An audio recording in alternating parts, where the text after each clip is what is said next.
ये वीडियो हर वो लेडीज़ के लिए है जो अपनी छोटी छोटी तकलीफ़ों को रोक कर रखती हैं बिना और बताती नहीं हैं, और कहीं ना कहीं उनकी ये छोटी छोटी तकलीफ़ें बहुत ज़्यादा आगे जाके बड़ी हो जाती हैं।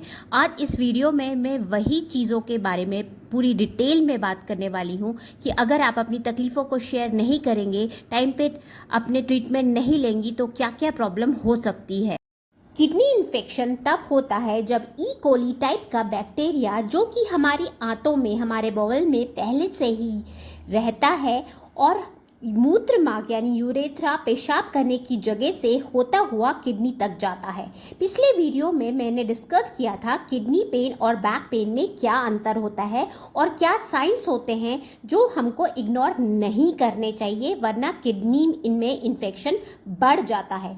लेडीज़ में यूटीआई क्यों होता है और यूटीआई बहुत ही इजी वे में हम कंट्रोल कर सकते हैं नेचुरोपैथी तरीके से। Hi, I am doctor Neelam, I am naturopath. इस वीडियो में मैं आपको ये बताने वाली हूँ कि यूटीआई इन्फेक्शन के रीजंस क्या होते हैं और क्या ऐसे सिम्टम्स होते हैं कि हमें पता चल जाए कि हमें यूटीआई इन्फेक्शन ही है, ना कि कुछ और।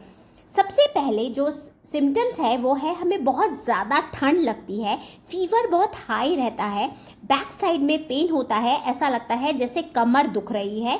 पर पिछले वीडियो में मैं डिस्कस कर चुकी हूँ कि दोनों में क्या अंतर होता है। हरारत बनी रहती है, थकान बहुत ज़्यादा फील होती है, एक क्लाउडी, ब्लडी और अमोनिया स्मेल यूरिन आता है, कभी कभी तो यूरिन में ब्लड भी आ जाता है। यूरिन करते वक्त हमें बहुत ज़्यादा दर्द होता है और पेशाब करने के बाद भी एक बहुत ज़्यादा जलन बनी रहती है। बार बार यूरिन जाने का हमें फीलिंग आती है, बहुत ज़्यादा थकान, कमज़ोरी, पैरों में सूजन, आँखों के नीचे सूजन बनी रहती है, तलवों में जलन भी हमें फील होती है।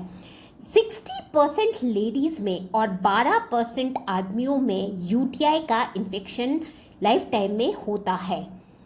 क्यों लेडीज में ये रिस्क इतना ज़्यादा है? ये सारे जो रीजंस हैं ये मैं आपको आगे वीडियो में बताने वाली हूँ। पर अगर लेडीज़ इस यूटीआई इन्फेक्शन को बहुत अगर लाइटली ले लेती है तो उनके किडनी धीरे धीरे वीक होती है और उनमें लगातार इन्फेक्शन रहने लगता है। और इन्फेक्शन अगर लगातार रहता है और हम उसको बहुत ज़्यादा ध्यान नहीं देते हैं तो हमें आगे जाके बड़ी बीमारियां भी हो सकती हैं, जैसे डायबिटीज़ है, हाई ब्लड प्रेशर है, बोन्स कमज़ोर होना, स्ट्रेस ज़्यादा रहना, डिप्रेशन, कॉन्स्टिपेशन, पाइल्स, अपचन, जलन इत्यादि बीमारियां हमें धीरे धीरे घेरने लगती हैं। इसलिए हमें जैसे भी लगता है कि हमें यूटीआई हो गया है, हमें तुरंत उसे ट्रीट कर लेना चाहिए। इस ऐसे रीज़न जिनके कारण यूटीआई होता है और किन लेडीज़ को यूटीआई का हायर रिस्क होता है, ये मैं आपको आगे के वीडियो में बताने वाली हूँ।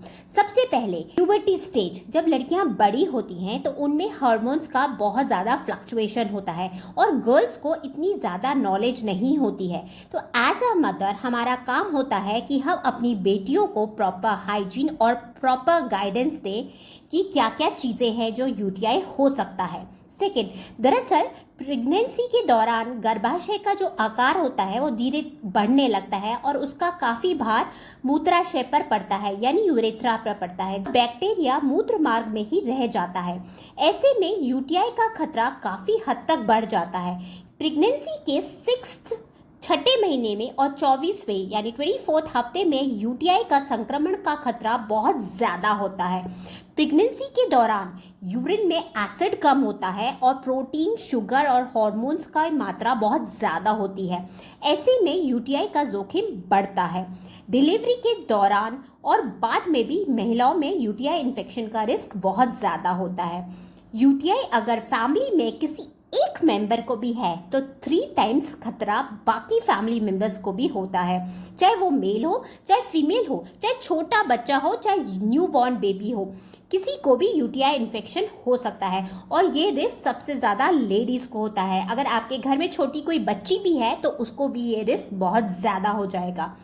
मेनोपॉज या पोस्ट मेनोपॉजल लेडीज़ को भी यूटीआई के चांसेस बहुत ज़्यादा रहते हैं, क्योंकि उस टाइम एस्ट्रोजन लेवल जो है वो डिक्रीज होने लगता है और जो एस्ट्रोजन है हमें इन्फेक्शन से बचाने में बहुत ज़्यादा हेल्प करता है। इसलिए मेनोपॉज टाइम पे ये रिस्क बहुत ज़्यादा होता है। जिनको डायबिटीज़ रहती है या बहुत ज़्यादा फ्लक्चुएट करती है उनको तो ये खतरा बहुत ही ज़्यादा होता है। जिनकी इम्यूनिटी कम होती है या इम्यूनिटी प्रॉब्लम रहती है उनमें भी ये खतरा रहता है। सर्टेन बिहेवियर जैसे कि लेडीज़ काम करते करते यूरिन को बहुत ज़्यादा होल्ड करती हैं तो आपका ये रिस्क बहुत ज़्यादा बढ़ जाएगा और अगर आपको यूटीआई है तो वो बहुत ज़्यादा बढ़ सकता है। जिनको बहुत ज़्यादा स्ट्रेस रहता है, डिप्रेशन रहता है, एंग्जाइटी रहती है, खासकर पीरियड्स के टाइम पे, प्रेगनेंसी के टाइम पे और मेनोपॉज के टाइम पे, इसलिए क्योंकि उस टाइम पे स्ट्रेस, डिप्रेशन, एंग्जाइटी बहुत ज़्यादा रहती है, हमारी इम्यूनिटी बहुत ज़्यादा कम हो जाती है, तो इसलिए हमें उस टाइम पे यूटीआई का खतरा बहुत ज़्यादा होता है। इसलिए गर्ल्स जो कि पीरियड्स के टाइम पे रहती है या प्यूबर्टी स्टेज में है वो इस चीज़ का बहुत ज़्यादा ध्यान रखें। जो वेस्टर्न टॉयलेट यूज़ करती हैं गर्ल्स या लेडीज़ उनको भी एक खतरा रहता है क्योंकि वेस्टर्न टॉयलेट यूज़ करते वक्त हमारा ब्लैडर जो है वो पूरा एम्प्टी नहीं हो पाता और यूरिन कहीं ना कहीं रह जाता है, तो इस तरह से बैक्टीरिया बहुत जल्दी पनपता है। पार्टनर अगर सेक्स अलग अलग लोगों के साथ करता है तो भी ये रिस्क बहुत ज़्यादा बढ़ता है क्योंकि वो कहीं ना कहीं वो इन्फेक्शन आपके ऊपर लेकर आते हैं। यह कोई सेक्सुअली ट्रांसमिटेड प्रॉब्लम नहीं है, डिजीज़ नहीं है, बट कट्स एंड वुंड्स के साथ ये प्रॉब्लम बढ़ती है। इसलिए हमें ड्यूरिंग सेक्स बहुत ज़्यादा ध्यान रखना पड़ता है। जो लेडीज़ बहुत ज़्यादा कम पानी पीती हैं, अपने आप को प्रॉपर हाइड्रेट नहीं रखती और प्रॉपर बहुत ज़्यादा यूरिन नहीं जाती, उनको जिनको यूटीआई हो चुका है वो बहुत ज़्यादा बढ़ जाएगा और जो उनको नहीं है प्रॉपर हाइड्रेशन की वजह से उनको यूटीआई बहुत ईजिली हो सकता है और कहीं ना कहीं इससे किडनी में इन्फेक्शन बढ़ सकता है। इसलिए जहाँ तक कोशिश करें बहुत ज़्यादा पानी पिए। सेक्स के तुरंत बाद कहीं आपको यूरिन पास कर लेना चाहिए क्योंकि ज़्यादातर सेक्स के तुरंत बाद हम सो जाते हैं तो ये रिस्क बहुत बढ़ जाता है। अगर सेक्स के दौरान आपके वेजाइनल पार्ट में कहीं ना कहीं कट्स या वुंड्स लगते हैं तो ये रिस्क बहुत ज़्यादा बढ़ जाती है। हार्ड सेक्स से भी ये रिस्क बहुत बढ़ती है क्योंकि ऑलरेडी ई कोली नाम का बैक्टीरिया हमारे आंतों में है और जैसे हमें कट्स एंड वुंड्स लगते हैं सेक्स के दौरान वो तुरंत हमारे किडनी की तरफ यूरेथ्रा से पास होता हुआ जाता है और हमें इन्फेक्शन देता है। अगर आप अलग अलग लोगों के साथ इंटीमेसी रखते हैं, रिलेशन रखते हैं तो भी आपको ये रिस्क बहुत ज़्यादा हो सकता है। हमारे अंडरगारमेंट्स प्रॉपर क्लीन करके हमें धूप में सुखाने चाहिए, नहीं तो प्रेस करना चाहिए। ये इंडिया में बहुत ज़्यादा कल्चर है कि लेडीज़ और गर्ल्स को अपने अंडरगारमेंट्स कहीं ना कहीं छुपा के सुखाने चाहिए, तो अगर आप ऐसा करती भी है तो प्रेस ज़रूर करें और अगर धूप में नहीं सुखाती हैं तो कहीं ना कहीं आपको यूटीआई का इन्फेक्शन का बहुत ज़्यादा रिस्क हो सकता है। जो कि पैरालाइज्ड बच्चे हैं या फिर लेडीज़ हैं उनको भी यूटीआई का रिस्क बहुत ज़्यादा होता है। तो लेडीज़ कॉन्ट्रासेप्टिव पिल्स खाती हैं या जो जिनके हस्बैंड बहुत ही हार्श कॉन्डम्स यूज़ करते हैं उन लेडीज़ को भी ये बहुत ज़्यादा रिस्क रह सकता है क्योंकि मैं पहले बता चुकी हूँ उससे कट्स एंड वुंड्स के चांसेस होते हैं। जो लेडीज़ बहुत ज़्यादा केमिकल या पाउडर यूज़ करती हैं अपने वेजाइनल एरिया को साफ़ और ड्राई रखने के लिए उनको भी ये रिस्क बहुत ज़्यादा रहता है। अपने वेजाइनल पार्ट में कभी भी बहुत हार्श केमिकल या कोई भी चीज़ का ऐसे यूज़ ना करें, बहुत ही नेचुरली उसे ड्राई रखें और सबसे अच्छा तरीका है कि कॉटन के क्लोथ्स या कॉटन की पैंटीज से ही यूज़ करें। जिन लेडीज़ को किडनी में स्टोन है उनको तो ये रिस्क है ही है या उनको तो यूटीआई होता ही होता है। इसलिए जब तक किडनी स्टोन नहीं निकल जाते सारे डिज़ोल्व होके तब तक बहुत ज़्यादा पानी पिए और क्या क्या करना है वो मैं आपको नेक्स्ट वीडियो में बताऊंगी और गारंटी के साथ कि अगर आपने वो कर लिया तो आपको कभी भी यूटीआई नहीं होगा और अगर यूटीआई है तो बहुत जल्दी ठीक हो जाएगा। बहुत ज़्यादा टाइट जीन्स या टाइट कपड़े या सिंथेटिक कपड़े ना पहने क्योंकि वो बहुत ज़्यादा ह्यूमिड को रखते हैं और ड्राई नहीं होने देते हैं, तो इसलिए कॉटन क्लोथ्स ही प्रेफर करें। प्रॉपर हाइजीन रखें।